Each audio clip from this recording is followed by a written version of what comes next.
நாம் தமிழர் கட்சியை பற்றி உங்களுடைய புரிதல் என்ன, உங்களுடைய கருத்துக்கள் என்ன? ஆதரிச்சும் சொல்லலாம், இல்ல அதுல இருக்கக்கூடிய சில விமர்சனங்களையும் நீங்க முன்வைக்கலாம். இப்போ அவருடைய கொள்கை வந்து தமிழ் தேசியமும் திராவிடமும் ஒண்ணு அப்படின்னு சொல்லிட்டு சொல்றாரு.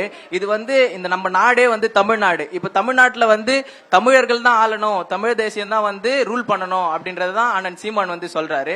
இப்போ விஜய் அண்ணன் வரும்போதும் சரி, சீமான் அண்ணன் வந்து முதல்ல ஆதரிச்சாரு. அவர் மாநாடு போட்டு அவருடைய கொள்கையை சொன்ன பிறகுதான் இப்போ வந்து சகோதரி வந்து சொன்னாங்க, ஃபர்ஸ்ட் ஒரு மாதிரி பேசுறாரு, அப்புறம் ஒரு மாதிரி பேசுறாருன்னு சொல்லிட்டு. அவங்க வந்து ஃபர்ஸ்ட் வந்து என்ன சொன்னாருன்னா, தம்பி வரான், அரசியலுக்கு வரான், அது நல்லதுதான், அவர் வந்தா நல்லா இருக்கும் அப்படின்னு சொல்லிட்டு சொன்னாரு.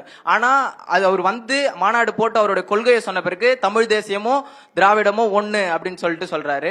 தமிழ்நாட்டுல எப்படி திராவிடமும் ஒண்ணு, தமிழர்கள் மட்டும்தான் ஆளணும், அது வந்து தமிழர்கள் யார் வேணாலும் வரலாம், ஆனா ஆள வேண்டியது தமிழர்கள் மட்டும்தான் ஆளணும் அப்படின்றது தான் அண்ணனுடைய சீமானுடைய இது. அவருடைய மெயின் வந்து சீமானனுடைய மெயின் கொள்கை என்னன்னா தற்சார்பு பொருளாதாரம். விவசாயம், ஆடு மாடு மேய்க்கிறது வந்து அரசு பணி. இப்ப அவர் சொல்றாரு ஆடு மாடு மேய்க்கிறது அரசு பணி தான். இப்ப டெக்னாலஜியா இருக்கு, ஆடு மாடு மட்டும் எப்படி மேய்க்க முடியும், அதை வச்சு நம்மளால எப்படி மணி வந்து ஏர்ன் பண்ண முடியும் அப்படின்னு சொல்லிட்டு எல்லாருமே கேக்குறாங்க. இப்போ விஜய் அண்ணா வந்து என்ன சொல்லியிருக்காரு, வேலையில்லா பட்டதாரிகளுக்கு வந்து 4000 வழங்குறேன் அப்படின்னு சொல்லிட்டு. ஆனா அந்த வேலையை வந்து அவரால் வழங்க முடியும் அப்படின்றத வந்து அவருடைய வாக்குறுதியில வந்து சொல்ல, வேலை இல்லாதவங்களுக்கு 4000 கொடுக்குறேன் அப்படின்றது தான் சொல்றாரே தவிர அவளால வேலை வந்து தர முடியும் அப்படின்னு சொல்லல. ஆனா சீமான் அண்ணன் வந்து என்ன சொல்றாருன்னா, அவர் வந்தாருன்னா எல்லாருக்குமே வந்து வேலைகள் வந்து வழங்கப்படும், விவசாயம் வந்து அரசு பணியா வந்து செய்யப்படும் அப்படின்னு சொல்றாரு.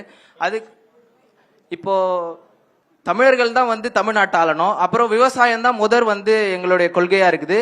அதுக்கப்புறமா வந்து படிச்சவங்களுக்கு படிப்புக்கு ஏற்ற வேலை, படிக்காதவங்களுக்கு மற்ற அதுக்கேற்ற வந்து வேலை வந்து வழங்கப்படும். அதுக்கப்புறமா இவங்க சொல்றாங்க 20000 இருந்தா போதும், அதை வச்சே வாழ்க்கையை வந்து இது பண்ணிக்க முடியும் அப்படின்னு சொல்லிட்டு. ஆனா அவர் ஆட்சிக்கு வந்து உங்ககிட்ட வந்து அந்த 20000 சம்பளம் இருந்தாலே அந்த சம்பளத்தை வச்சே வாழ்க்கையை வந்து நல்ல நிலைமைக்கு வந்து மேம்படுத்திக்கப்பட முடியும். அந்த அளவுக்கு வந்து நம்ம தமிழ்நாட்டை வந்து மேம்படுத்திடுவாரு அப்படின்றது தான் அவருடைய குறிக்கோளா இருக்குது.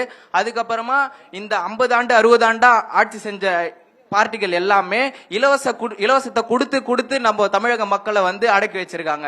அந்த இலவசம் இல்லாம நமக்கு தேவையான இலவசம் என்னன்னா மருத்துவம் தான் நமக்கு வந்து முக்கியமான இலவசம். அதுக்கப்புறம் அடிப்படை கல்வி, ஆரம்ப கல்வி முதல் ஆராய்ச்சி கல்வி முதல் எல்லாமே வந்து நமக்கு வந்து இலவசமா இருக்கணும். அதுக்கப்புறம் தூய குடிநீர், இது எல்லாமே, இது 3 தான் நமக்கு வந்து முதல் அடிப்படையா இருக்குது. இந்த அடிப்படை 3 கொடுத்தாலே மக்கள் வந்து எல்லாத்தையுமே வந்து அவங்களால எடுத்துக்க முடியும்.